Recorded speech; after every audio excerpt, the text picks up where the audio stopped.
Good morning and welcome to this 20th day of our Advent journey as we look through the book Almost Christmas, a Wesleyan Advent Experience.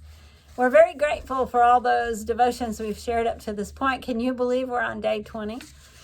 Today we'll be looking at a devotion that's brought to us by Reverend Jenny Smith, and she's addressing the question of John Wesley, do I love others as Christ loved me? She's going to be really real and honest in this devotion, and it's amazing that she's allowing God to use her vulnerability here to really cause us to look deeper into ourselves. So, with that in mind, let's hold her words and carefully in our palms as we hear the worries of her heart and the way that she shares them to us, the vulnerability. So, let's get started, shall we? She is honest enough to share with us from the very beginning of this devotion that for many years she was stuck in anxiety and fear and panic attacks while she was serving as a United Methodist pastor.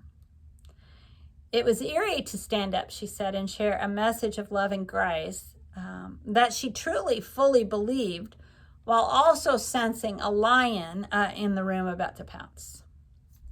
One day it finally got bad enough that she knew it was time to go deeper into her fear, to be really honest about it and to get to work with it.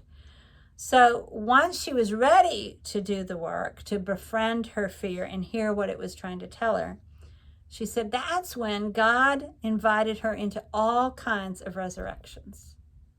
Wow, that's a powerful statement in itself, isn't it? She said from that willingness to admit her brokenness and to delve into it, into her fear, she said a beautiful new life emerged that is grounded in a deeper beauty of God. Her identity has always been as a child of God, but taking this very intentional step into the hidden parts of her life invited her to an altogether life, not just an almost life. So today, we're asking this question, do I love others as Christ loved me? It's one that John Wesley posed. And she believes there are two parts to this question. First, do I allow Christ to love me? And second, do I allow myself to love others? Two questions. But she says the order of these two questions is crucial. Because if we try to love others before allowing Christ to love us, we'll struggle. She says when our identities are out of order, it's tough to love others the way Christ loves us. It's tempting to love out of a source of shallow strength. But we can love out of ego, she says. We can love out of our own effort. We can love out of what we think is right. We can love out of what we see others do. But this is not sustainable. And she says, we know that. We know.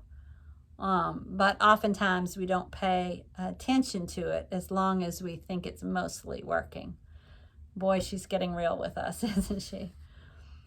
She says, yet when we allow Christ to love us, we can love others in a way that draws from the strength of this love of Christ for us. So how do we know that the love we have for others is drawing strength from how Christ loves us? And she admits this is a great question for us to reflect upon. Sometimes she says, very honestly, that she just doesn't know. She says at those moments when she really doesn't know whether she's doing it out of Christ's love for her or any other reason, she says at those times she relies on God's grace that works so well in all areas of pain and brokenness. At other times, she knows that she is responding out of Christ's love for her because she says it kind of bubbles up in her throat for a love that just is overwhelming, and it bubbles up in her throat for someone that she knows it has to come from a place of unbreakable strength. So when she feels it just overwhelmingly coming from within and pouring out for this individual, she knows that's not of herself, that kind of love is coming from that unbreakable strength of Christ loving her. She says that it's so strong that she knows that she knows that she knows it has to come from a divine source. But there are other times, she admits, that she just simply has to trust and believe that the love she shares with others comes from how Christ loves her. She says that is a step of faith to love someone I don't understand or don't like. Our invitation this Advent, and all year long really, is to right-size our identity in Christ. As we continue our Advent journey and we're getting closer and closer to Christmas, we are invited to make a list of our identities in this season of life. You may be a son, a daughter, a mother, a father, a grandparent, child, friend, boss, employee, neighbor, leader, and more. Write all those identities down that we hold and consider putting them in the order of priority in our own lives. Do you spend more time being a boss than a friend? Is it a season when the parent role is central and the neighbor identity takes a back seat? Be honest. There's no reason to sugarcoat it. Then she asks us, which identity is at the very top of the list? When your primary identity is as a child of God, then the act of loving comes from a place of great depth. That's a reason that she has learned that when she finally learned to lean into her anxiety and fear, she discovered this. She said it doesn't mean that it's going to be easy, but it's possible and sustainable in a way our shallow strength can never handle. We burn out when we love from false selves. We thrive when we love from our identities as children of God.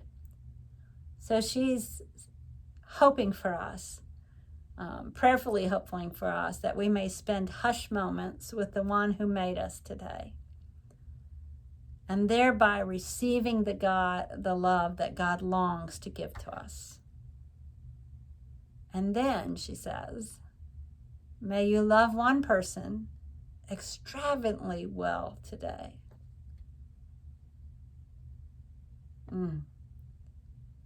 Deep thoughts to ponder and profound actions to follow through on this 20th day of our Advent journey. Blessings.